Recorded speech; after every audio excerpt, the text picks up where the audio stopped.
কোটা আন্দোলনের সময় ভাইরাল হওয়া তরুণী ফারজানা সিথি আবারও আলোচনায়। এবার আসছেন আসিফ আকবরের গানে মডেল হিসেবে। জুলাই অভ্যুত্থানে সাহসী ভূমিকার জন্য পরিচিত সিথি পরবর্তীতে এক সেনা কর্মকর্তার সঙ্গে বাকবিতণ্ডার এক পর্যায়ে ইটস মাই টার্ন নাও মন্তব্যে সামাজিক মাধ্যমে তুমুল ভাইরাল হয়েছিলেন। সেই সিথিকেই এবার মিউজিক ভিডিওতে দেখা যাবে। জনপ্রিয় সঙ্গীতশিল্পী আসিফ আকবরের গানে পারফর্ম করবেন তিনি।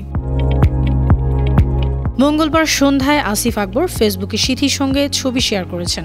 ঘোষণা দিয়েছেন তার নতুন গানের। গানটির শিরোনাম ইচ্ছেরা। এই গানে প্রেমের নানা অনুভূতি ফুটে উঠবে। বাংলা ও হিন্দি এই দুই ভাষাতেই গানটি গাইবেন আসিফ আকবর। গানের বাংলা ভার্সনের কথা লিখেছেন বুদ্ধাদিত্য মুখার্জি, আর হিন্দি ভার্সনের কথা লিখেছেন সাদাব আখতার। সুর ও সঙ্গীত করেছেন রাজীব এবং মোনা।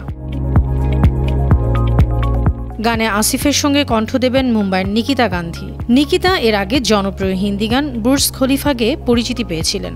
আসিফ জানান, এই গানটি প্রেমের সরল ও মেলোডিয়াস রোম্যান্সকে তুলে ধরবে। আর সিথি ও তরুণ গায়ক শেখ সাদিকে মডেল হিসেবে নিয়েছেন তিনি নিজেই। শুটিং হবে গাজীপুরের শালদা ইকো রিসোর্টে। পরিচালনা করবেন সৌমিত্র ঘোষ ইমন। ভিডিওটি শিগগিরই আসিফ আকবরের ইউটিউব চ্যানেলে মুক্তি পাবে।